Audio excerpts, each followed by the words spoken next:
രാഹുൽ മാങ്കൂട്ടത്തിനെതിരായ ലൈംഗിക പീഡന കേസിൽ പരാതിക്കാരിയുടെ രഹസ്യമൊഴി രേഖപ്പെടുത്തി. മൊഴിയെടുത്തത് നെയ്യാറ്റിൻകര മജിസ്ട്രേറ്റിനു മുൻപിൽ.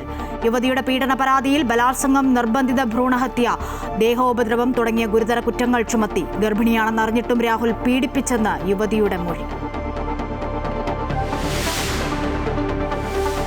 രാഹുൽ മാങ്കൂട്ടത്തിലിനെ അറസ്റ്റ് ചെയ്യാൻ നീക്കം. ലുക്കൌട്ട് നോട്ടീസ് ഇറക്കി. തിരുവനന്തപുരം ജില്ലാ കോടതിയിൽ മുൻകൂർ ജാമ്യാപേക്ഷ നൽകി രാഹുൽ മാങ്കൂട്ടത്തിൽ.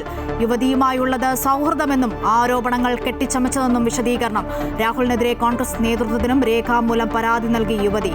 അറബിക്കടൽ ഇരമ്പി വന്നാലും രാഹുലിനെതിരെ എടുത്ത നിലപാടിൽ മാറ്റമില്ലെന്ന് വി.ഡി. സതീശൻ.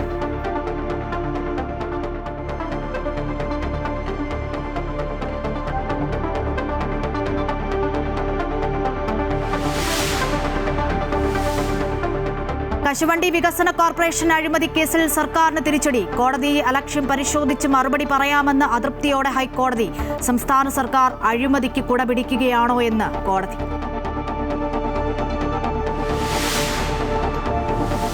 ഡിജിറ്റൽ സാങ്കേതിക സർവകലാശാല VC നിയമനത്തിൽ തീരുമാനം വൈകുന്നതിൽ അതൃപ്തി അറിയിച്ച് സുപ്രീം കോടതി. എത്രയും വേഗം തീരുമാനമെടുക്കണമെന്ന് നിർദ്ദേശം. രേഖകൾ കിട്ടിയിട്ടില്ലെന്ന് ഗവർണർ. ജസ്റ്റിസ് ദൂലിയ നൽകിയത് വെറും കടലാസ് കഷ്ണമല്ലെന്ന് സുപ്രീം കോടതി.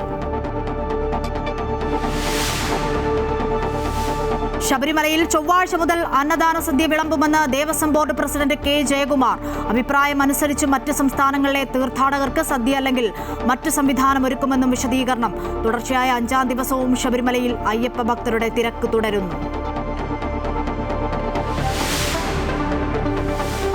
മോദിയുടെ ക്ഷണം സ്വീകരിച്ച് റഷ്യൻ പ്രസിഡന്റ് പുടിൻ ഇന്ത്യയിലേക്ക്. അടുത്ത മാസം 4-5 തീയതികളിൽ പുടിൻ ഇന്ത്യ സന്ദർശിക്കുമെന്ന് വിദേശകാര്യ മന്ത്രാലയം. അമേരിക്കയുടെ താരിഫ് ഭീഷണിയും റഷ്യ-യുക്രൈൻ യുദ്ധവും ചർച്ചയാകും. 3ാം ലോകരാഷ്ട്രങ്ങളിൽ നിന്നുമുള്ള കുടിയേറ്റം സ്ഥിരമായി നിർത്തുമെന്ന് ഡൊണാൾഡ് ട്രംപ്.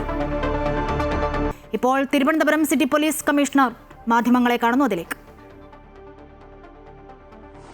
അതാത് സമയത്ത് നമ്മൾ പ്രസ് റിലീസിലൂടെ അറിയിക്കും. ഫൈനലൈസ് ചെയ്തതിനു ശേഷം റൂട്ടുകൾ അറിയിച്ചു.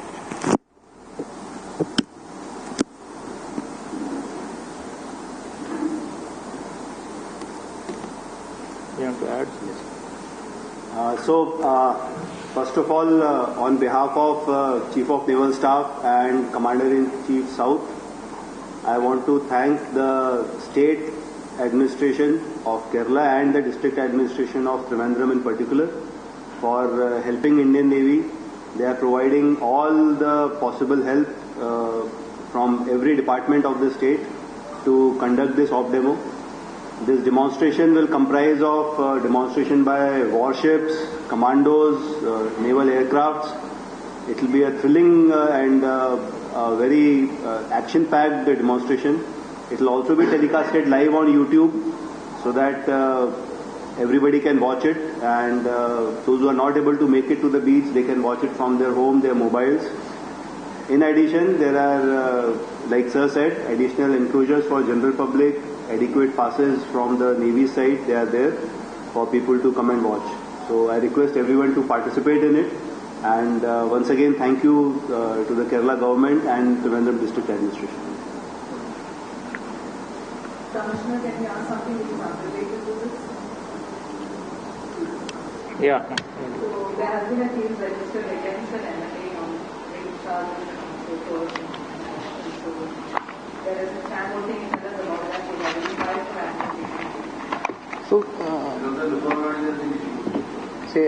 The case has been registered only today, re-registered only today in Neymam police station, and we are doing the basic formalities. There is not much which I can reveal at this stage. There are a lot of aspects involved in that.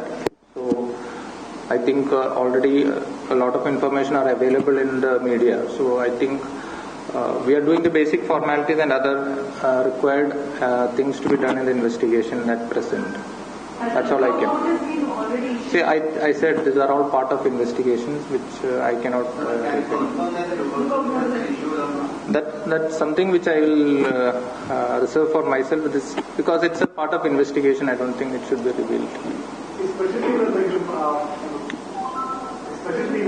നമ്മളൊരു special ടീമിനെ constitute ചെയ്യുന്നുണ്ട്. അതിന് വൈകുന്നേരത്തോടുകൂടി നമ്മൾ ആ special team constitute ചെയ്ത് അവർക്ക് investigation hand over ചെയ്യും. Thank you. City police commissioner മാധ്യമങ്ങളോട് സംസാരിക്കുകയായിരുന്നു. അദ്ദേഹം രാഹുൽ മാങ്കൂട്ടത്തിനെതിരായ കേസിലും അഭിപ്രായം വ്യക്തമാക്കുകയായിരുന്നു. അതായത് കേസ് ഇന്നാണ് രജിസ്റ്റർ ചെയ്തത്. തുടർ നടപടികൾ വരും ദിവസങ്ങളിൽ ഉണ്ടാകും. പ്രത്യേക അന്വേഷണ സംഘമായിരിക്കും ഈ കേസ് അന്വേഷിക്കുക എന്നതടക്കമാണ് സിറ്റി പോലീസ് കമ്മീഷണർ മാധ്യമങ്ങളോട് വ്യക്തമാക്കിയത്. തത്സമയമാണ് പ്രേക്ഷകർ കണ്ടത്. ലൈംഗിക പീഡന കേസിൽ രാഹുൽ മാങ്കൂട്ടത്തിനെതിരെ പരാതിക്കാരിയുടെ രഹസ്യമൊഴി രേഖപ്പെടുത്തി. നെയ്യാറ്റിൻകര മജിസ്ട്രേറ്റാണ് മൊഴി രേഖപ്പെടുത്തിയത്. അതേസമയം യുവതിയുടെ പരാതിയിൽ രാഹുൽ മാങ്കൂട്ടത്തിലിനെ അറസ്റ്റ് ചെയ്യാനാണ് നീക്കം. എന്നാൽ രാഹുൽ മാങ്കൂട്ടത്തിൽ തിരുവനന്തപുരം ജില്ലാ കോടതിയിൽ മുൻകൂർ ജാമ്യാപേക്ഷ നൽകി. യുവതിയുമായുള്ളത് സൗഹൃദമെന്ന് രാഹുൽ വിശദീകരിക്കുന്നു. ആരോപണങ്ങളെല്ലാം നിഷേധിച്ചാണ് രാഹുൽ മുൻകൂർ ജാമ്യ ഹർജി നൽകിയിരിക്കുന്നത്. പരാതിക്കാരിയായ യുവതിയുമായി ദീർഘകാലമായി സൗഹൃദമുണ്ടെന്നാണ് ഹർജിയിൽ പറയുന്നത്. യുവതി ആരോപിക്കുന്നത് പോലെ ബലാത്സംഗം ചെയ്തിട്ടില്ലെന്നും ഗർഭഛിദ്രം ഉൾപ്പെടെയുള്ള ആരോപണങ്ങൾ കെട്ടിച്ചമച്ചതാണെന്നും രാഹുൽ വാദിക്കുന്നു. അന്വേഷണവുമായി സഹകരിക്കുമെന്നും ജാമ്യം അനുവദിക്കണമെന്നുമാണ് ആവശ്യം. ഹർജി നാളെ പരിഗണിക്കാനാണ് സാധ്യത.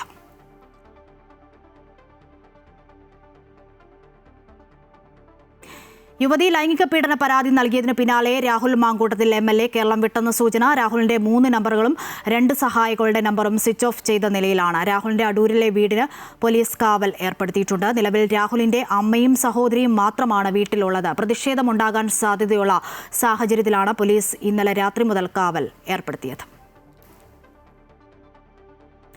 രാഹുൽ മാങ്കൂട്ടത്തിനെതിരെ തൽക്കാലം കൂടുതൽ നടപടികളിലേക്ക് കടക്കേണ്ടതില്ല എന്ന് കോൺഗ്രസിൽ ധാരണ. പരാതിയുമായി യുവതി ഇപ്പോൾ വന്നതിന് പിന്നിൽ മറ്റ് രാഷ്ട്രീയ ലക്ഷ്യമുണ്ട് എന്ന ആരോപണം ശക്തമാക്കി പ്രതിരോധം തീർക്കുകയാണ് കോൺഗ്രസ്. തെരഞ്ഞെടുപ്പ് വേളയിൽ ശബരിമല സ്വർണ്ണക്കൊള്ളയിൽ നിന്നും ശ്രദ്ധ തിരിക്കാൻ രാഹുൽ വിഷയം സർക്കാരും CPM-ഉം ഉയർത്തിക്കാട്ടുന്നുവെന്നാണ് കോൺഗ്രസിന്റെ ആരോപണം.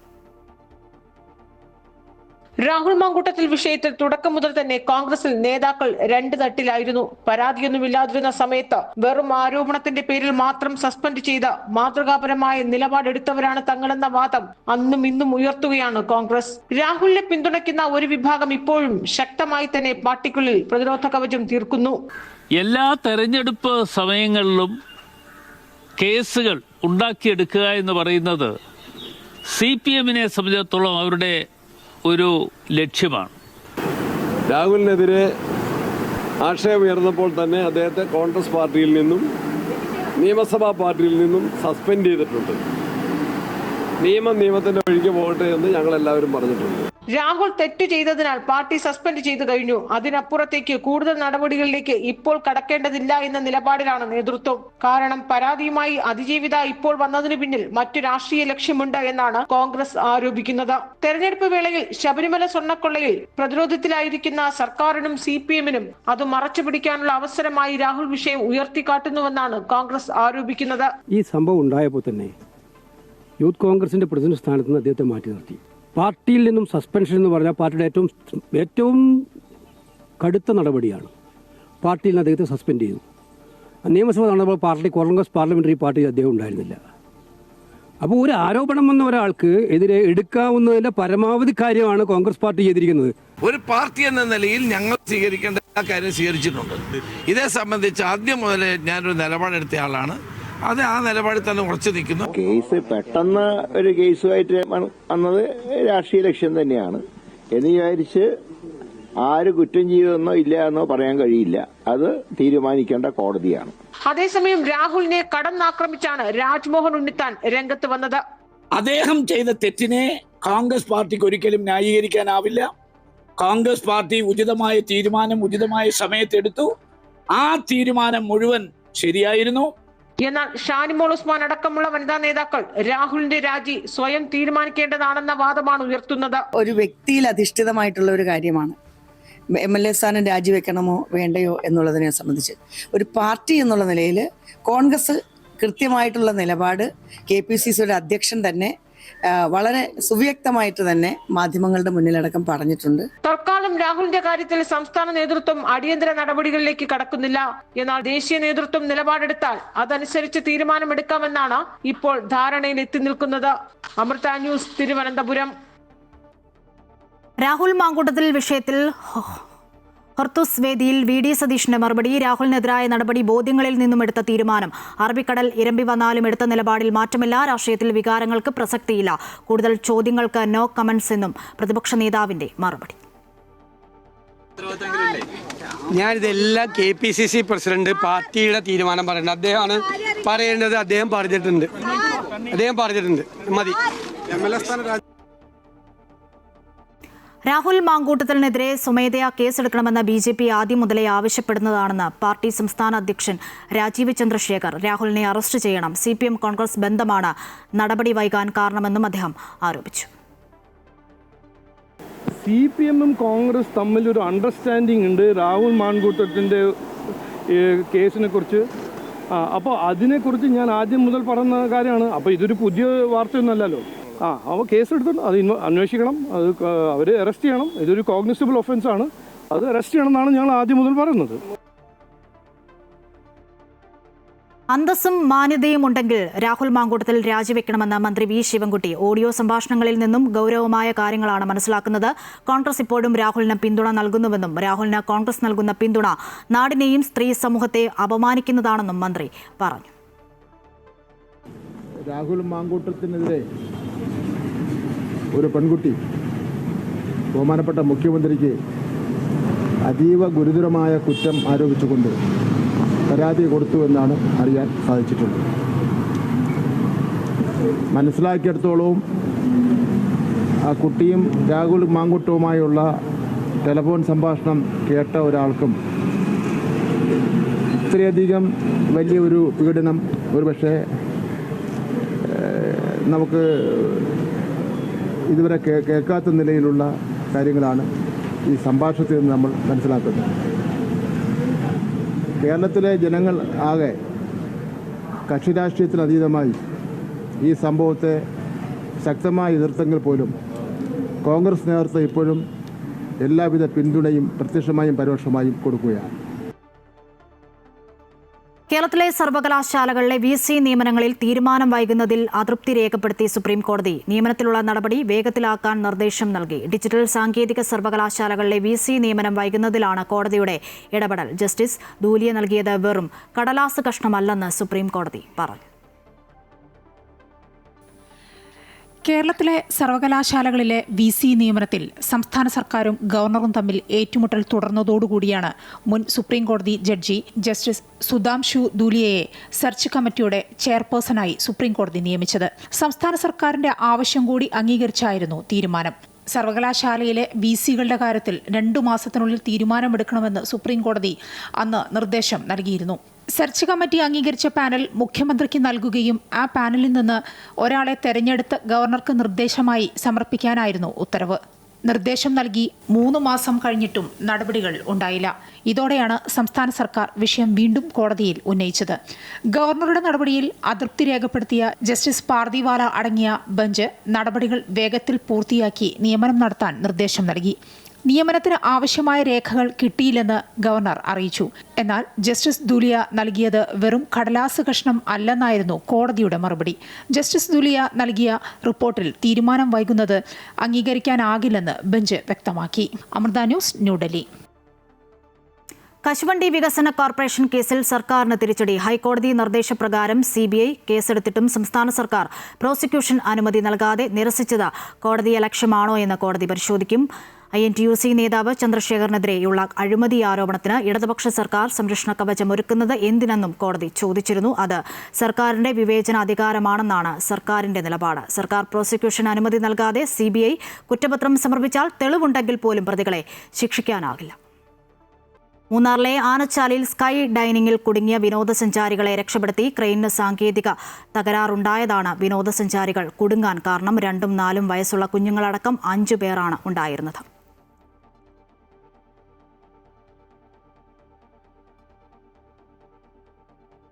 വിവരങ്ങളുമായി ഇടുക്കിയിൽ നിന്നും ബോബൻ ചേരുന്നു. ബോബൻ, മണിക്കൂറുകൾക്ക് ശേഷം ആശ്വാസ വാർത്ത എത്തുകയാണ്. വിവരങ്ങൾ എന്താണ്? അശ്വതി, ഏതാണ്ട് 4.5 മണിക്കൂർ നീണ്ട രക്ഷാപ്രവർത്തനത്തിനൊടുവിലാണ് ഈ സ്കൈ ഡൈനിങ്ങിൽ നിന്നും ആളുകളെ 5 പേരെയും രക്ഷപ്പെടുത്തിയത്. ഇന്ന് ഉച്ചയ്ക്ക് ശേഷമാണ് കണ്ണൂർ സ്വദേശികളായ ദമ്പതികളും 2ഉം 4ഉം വയസ്സുള്ള 2 കുട്ടികളും അടക്കം 5 പേർ, ഒരാൾ സ്ഥാപനത്തിലെ ജീവനക്കാരനാണ്, ഇങ്ങനെ 5 പേർ ഈ സ്കൈ ഡൈനിങ്ങിൽ കുടുങ്ങിയത്. ഏതാണ്ട് 120 അടിയോളം ഉയരത്തിൽ ആകാശത്ത് ഭക്ഷണം കഴിക്കുന്നതിന് വേണ്ടിയുള്ള സംവിധാനമാണ് സ്കൈ ഡൈനിങ്. ആനച്ചാലിൽ 6 മാസം മുമ്പാണ് ഈ സ്ഥാപനം പ്രവർത്തനം ആരംഭിച്ചത്. ഇതിന്റെ ക്രെയിനിലുണ്ടായ തകരാറാണ് ഇവരെ ഇവിടെ കുടുങ്ങാനുള്ള പ്രധാനപ്പെട്ട കാരണം. ഏതാണ്ട് 4.5 മണിക്കൂറോളമാണ് ഈ 5 പേരും ഈ 120 അടി ഉയരത്തിൽ കുടുങ്ങിയത്. ഇവരെ രക്ഷപ്പെടുത്തുന്നതിന് വേണ്ടിയുള്ള പല ശ്രമങ്ങളും നടത്തിയിരുന്നു.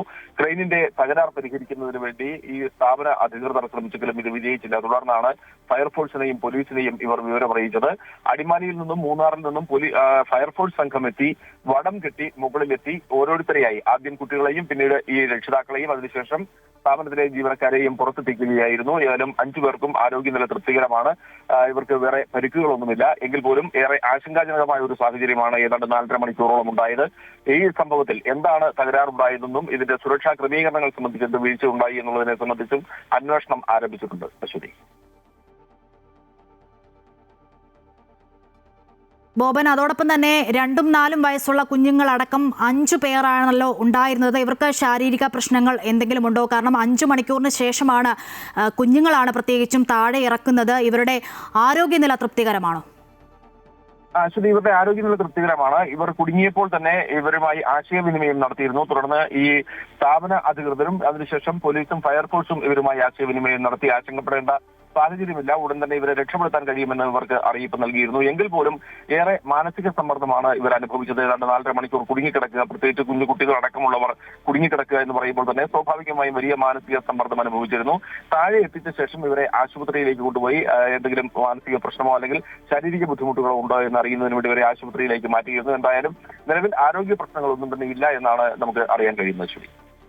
ശരി, വിവരങ്ങളാണ് ഇടുക്കിയിൽ നിന്നും ബോബൻ നൽകിയത്. കളമശ്ശേരി റെയിൽവേ സ്റ്റേഷനിൽ ഗുഡ്സ് ട്രെയിൻ ഇലക്ട്രിക് പോസ്റ്റിൽ ഇടിച്ചു. ഷണ്ടിംഗ് ചെയ്യുന്നതിനിടയിലാണ് റെയിൽവേ പാളം അവസാനിക്കുന്ന ഭാഗത്തുള്ള ബാരിക്കേഡും ഇടിച്ച് മുൻപോട്ട് പോയി ഇലക്ട്രിക് പോസ്റ്റിൽ ഇടിച്ചത്. അപകടത്തെ തുടർന്ന് ട്രാക്കിൽ വൈദ്യുതി തടസ്സം നേരിട്ടു. ആലുവ ഭാഗത്തേക്കുള്ള ഗതാഗതം 3 മണിക്കൂറോളം തടസ്സപ്പെട്ടു. ആർക്കും പരിക്കില്ല. വിവരങ്ങളുമായി കിരൺ ചേരുന്നുണ്ട്.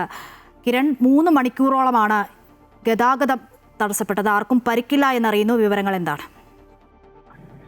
അശ്വതി, ഇന്ന് 2:30 ഈ സംഭവം ഉണ്ടായത്. കളമശ്ശേരി റെയിൽവേ സ്റ്റേഷനിൽ ഗുഡ്സ് ട്രെയിൻ ഷെഡിംഗ് നടത്തുന്നതിനിടയിലായിരുന്നു ഈ അപകടം ഉണ്ടായത്. ട്രാക്കിന്റെ അവസാന ഭാഗത്ത് എത്തിയ സമയത്ത് ട്രെയിൻ പാളം തെറ്റി നീങ്ങുകയും പിന്നീട് വൈദ്യുതി പോസ്റ്റിൽ ഇടിച്ചു നിൽക്കുകയുമായിരുന്നു ഉണ്ടായത്. ഇതിനെ തുടർന്ന് പാളത്തിൽ വലിയ ഗതാഗത കുരുക്ക് തന്നെയാണ് അനുഭവപ്പെട്ടത്. തുടർന്ന് ട്രെയിനുകൾ ആലുവ സ്റ്റേഷനിൽ പിടിച്ചിടുന്ന സാഹചര്യം ഉണ്ടായിരുന്നു. ഏതായാലും 3 മണിക്കൂറോളം നീണ്ട ശ്രമത്തിനൊടുവിൽ ഇപ്പോൾ ഗതാഗതം പുനഃസ്ഥാപിച്ചിട്ടുണ്ട്. ട്രെയിനുകൾ വീണ്ടും ഓടി തുടങ്ങിയിട്ടുണ്ട്. എന്നാൽ ട്രെയിനുകളെല്ലാം തന്നെ സമയം വൈകിയാണ് ഇപ്പോൾ ഓടിക്കൊണ്ടിരിക്കുന്നത്. ഏതായാലും ഈ അപകടത്തിൽ മറ്റ് പരിക്കുകളോ ആളപായമോ ഒന്നും തന്നെ ഉണ്ടായിട്ടില്ല. ഈ ട്രെയിൻ ഗതാഗതം ഇപ്പോൾ പുനഃസ്ഥാപിച്ചിട്ടുണ്ട്. അശ്വതി. ശരി, വിവരങ്ങൾ നൽകിയത് കൊച്ചിയിൽ നിന്നും കിരൺ. മറ്റു വാർത്തകൾ നോക്കാം. പ്രധാനമന്ത്രി നരേന്ദ്രമോദിയുടെ ക്ഷണപ്രകാരം Russian president Vladimir Putin India സന്ദർശിക്കുന്നു. ഡിസംബർ 4-5 തീയതികളിൽ പുടിൻ ഇന്ത്യയിലെത്തുമെന്ന് വിദേശകാര്യ മന്ത്രാലയം സ്ഥിരീകരിച്ചു. 23ാമത് ഇന്ത്യ റഷ്യ വാർഷിക ഉച്ചകോടിയിൽ പങ്കെടുക്കുന്നതിന്റെ ഭാഗമായാണ് പുടിന്റെ ഇന്ത്യ സന്ദർശനം. ഡിസംബർ 4-ന് ഇന്ത്യയിലെത്തുന്ന പുടിനെ രാഷ്ട്രപതി ദ്രൗപദി മുർമു സ്വീകരിക്കുകയും വിരുന്ന് നൽകുകയും ചെയ്യും. ഇരു രാജ്യങ്ങളും തമ്മിലുള്ള തന്ത്രപരമായ പങ്കാളിത്തം ശക്തിപ്പെടുത്തുക എന്ന ലക്ഷ്യത്തോടെയാണ് പുടിന്റെ വരവ്. ഇന്ത്യയും റഷ്യയും തമ്മിലുള്ള ഉഭയകക്ഷി ബന്ധം അവലോകനം ചെയ്യാനും ഭാവി പദ്ധതികൾ ആസൂത്രണം ചെയ്യാനും സന്ദർശനം വഴിയൊരുക്കുമെന്ന് വിദേശകാര്യ മന്ത്രാലയം പ്രസ്താവനയിൽ വ്യക്തമാക്കി. പ്രാദേശികവും ആഗോളവുമായ നിർണായക വിഷയങ്ങളിൽ ഇരു രാജ്യങ്ങളും ആശയവിനിമയം നടത്തും. പുടിന്റെ സന്ദർശന വേളയിൽ പുതിയ കരാറുകളിൽ ഒപ്പുവെക്കാൻ സാധ്യതയുണ്ടെന്നും റിപ്പോർട്ടുകളുണ്ട്. പ്രധാനമന്ത്രി നരേന്ദ്രമോദിയുമായും പുടിൻ കൂടിക്കാഴ്ച നടത്തും. അമേരിക്കയുടെ അധിക നികുതിയും റഷ്യ യുക്രൈൻ യുദ്ധവും കൂടിക്കാഴ്ചയിൽ ചർച്ച ചെയ്യും. റഷ്യൻ എണ്ണ വാങ്ങുന്നതിലെ ഉപരോധങ്ങളും ചർച്ചയാകും. ഇരു രാജ്യങ്ങളും തമ്മിലുള്ള ദീർഘകാല ബന്ധം ശക്തിപ്പെടുത്തുന്നതിനുള്ള പദ്ധതികളും കൂടിക്കാഴ്ചയിൽ ചർച്ച ചെയ്യും. 2021 പുടിൻ അവസാനമായി ഇന്ത്യ സന്ദർശിച്ചത്. റഷ്യ ഉക്രൈൻ സംഘർഷത്തിന് ശേഷമുള്ള പുടിന്റെ ആദ്യ ഇന്ത്യ സന്ദർശനം അതീവ പ്രാധാന്യത്തോടെയാണ് ലോകം ഉറ്റുനോക്കുന്നത്. News desk, Amrita news. 3 ലോകരാഷ്ട്രങ്ങളിൽ നിന്നുമുള്ള കുടിയേറ്റം സ്ഥിരമായി നിർത്തിവെക്കുമെന്ന് അമേരിക്കൻ പ്രസിഡന്റ് ഡൊണാൾഡ് ട്രംപ്. കുടിയേറ്റം അമേരിക്കയുടെ പുരോഗതിക്ക് തുരങ്കം വെച്ചതായും അദ്ദേഹം ട്രൂത്ത് സോഷ്യലിൽ പങ്കുവച്ച കുറിപ്പിൽ കുറ്റപ്പെടുത്തി. പൗരന്മാരല്ലാത്തവർക്കുള്ള എല്ലാ ഫെഡറൽ ആനുകൂല്യങ്ങളും സബ്സിഡികളും നിർത്തലാക്കുമെന്നും ട്രംപ് പറഞ്ഞു. ആഭ്യന്തര സമാധാനം തകർക്കുന്ന കുടിയേറ്റക്കാരുടെ പൗരത്വം റദ്ദാക്കുമെന്നും നാട് കടത്തുമെന്നും ട്രംപ് കുറിച്ചു. വൈറ്റ് ഹൌസിന് മുൻപിലെ വെടിവെപ്പിന് പിന്നാലെയാണ് ട്രംപിന്റെ കുറിപ്പ്. അഫ്ഗാൻ ഉൾപ്പെടെ 19 രാജ്യങ്ങളിൽ നിന്നുമുള്ളവരുടെ ഗ്രീൻ കാർഡുകൾ പുനഃപരിശോധിക്കുമെന്ന് ട്രംപ് നേരത്തെ പറഞ്ഞിരുന്നു. വെടിവെപ്പിൽ ഗുരുതരമായി പരിക്കേറ്റ നാഷണൽ ഗാർഡ് ഉദ്യോഗസ്ഥ മരിച്ചു.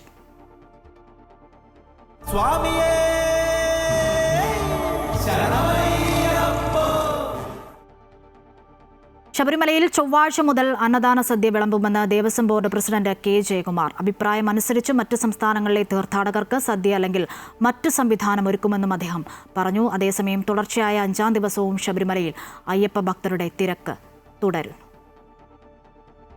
തിരുവിതാംകൂർ ദേവസ്വം ബോർഡ് പ്രസിഡന്റായി ചുമതലയേറ്റെടുത്ത ശേഷം കെ ജയകുമാർ നടത്തിയ പ്രധാന പ്രഖ്യാപനങ്ങളിലൊന്നായിരുന്നു ശബരിമല അന്നദാനത്തിൽ കേരളീയ സദ്യ ഏർപ്പെടുത്തുമെന്നത്. ഇക്കാര്യത്തിൽ സന്നിധാനത്ത് അവലോകന യോഗം ചേർന്ന് തീരുമാനത്തിൽ എത്തുകയായിരുന്നു. ചൊവ്വാഴ്ച മുതൽ ഭക്തർക്ക് അന്നദാന മണ്ഡപത്തിൽ കേരളീയ സദ്യ നൽകും. സദ്യയ്ക്കായി സ്റ്റീൽ പ്ലേറ്റാണ് ഉപയോഗിക്കുന്നത്. അഭിപ്രായമനുസരിച്ച് മറ്റു സംസ്ഥാനങ്ങളിലെ തീർത്ഥാടകർക്ക് സദ്യ അല്ലെങ്കിൽ ആനുപാതിക സംവിധാനം ഒരുക്കുമെന്നും കെ ജയകുമാർ പറഞ്ഞു. ക്രമീകരണങ്ങളൊക്കെ ആയിട്ടുണ്ട്. കാരണം പാത്രം വാങ്ങണം. ഇലയിൽ സദ്യ വിളമ്പാൻ പ്രായോഗിക ബുദ്ധിമുട്ടുണ്ട്.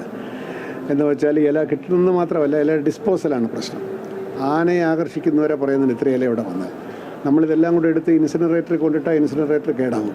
പിന്നെ ഉള്ളത് ഇതിൻ്റെ വെജിറ്റബിൾ സപ്ലൈ ചെയ്യണം, അതിൻ്റെ കുക്ക് വേണം, വിളമ്പാൻ പ്രത്യേകം ആൾ വേണം. അപ്പോൾ അതിന് വേണ്ടത്ര ആളുകളും പരിചയമുള്ള ആളുകളും പുറത്തുനിന്ന് വരും.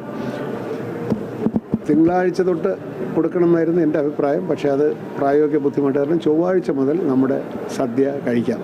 സ്പോട്ട് ബുക്കിംഗ് കാര്യത്തിൽ കോടതി നിർദ്ദേശങ്ങൾ കർശനമായി നടപ്പാക്കും.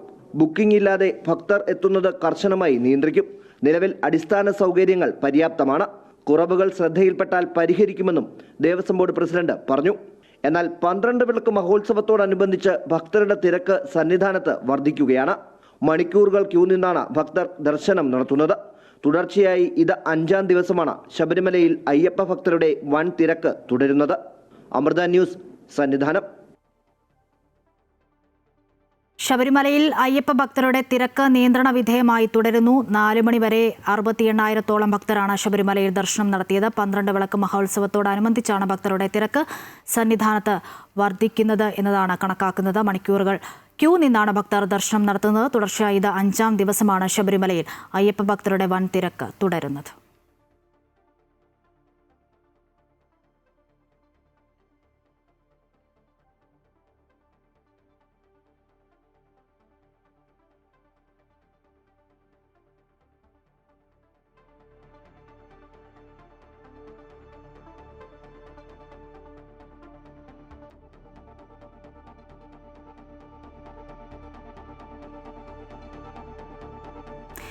ഇപ്പോൾ കോഴിക്കോട് ഷാഫി പറമ്പിൽ സംസാരിക്കുന്നു. അതിലേക്ക് കാര്യങ്ങളിലും നിലപാടത ഇവിടെ പ്രകടനമൊക്കെ നടത്തുന്ന ആളുകൾ ജനാധിപത്യ അവകാശമാണ്, പ്രകടനം നടത്തട്ടെ. പക്ഷെ ഒരു കാര്യം നിങ്ങൾ ശ്രദ്ധിക്കുക. എന്താ ശ്രദ്ധിക്കേണ്ടത്? SFIയെ സംബന്ധിച്ച്, DYFIയെ സംബന്ധിച്ച് എന്താണ് AYF പറഞ്ഞത്? എന്താണ് CPI പറഞ്ഞത്? AYFന്റെ നേതാക്കന്മാർ പത്രസമ്മേളനം നടത്തി പറഞ്ഞത് ഇവര് സമരങ്ങളിൽ മുണ്ടെടുക്കരുത് എന്നുള്ളതാണ്.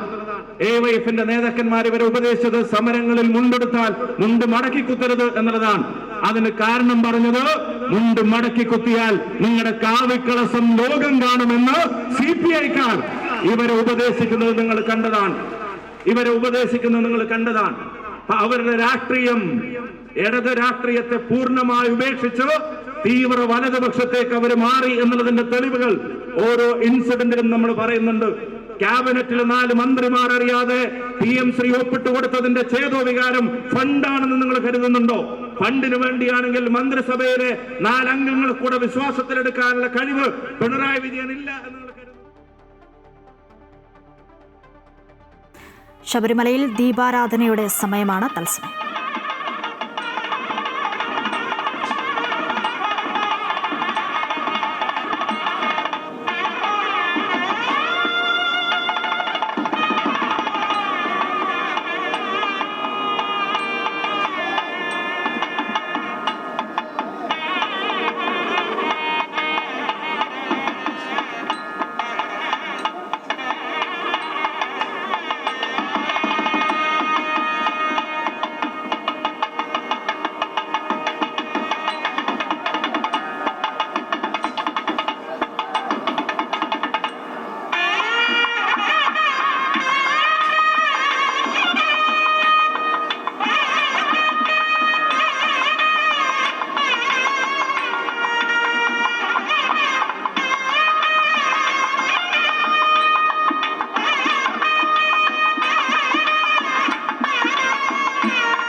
ശബരിമലയിൽ ദീപാരാധനയുടെ സമയമായിരുന്നു. തത്സമയമാണ് പ്രേക്ഷകർ കണ്ടത്.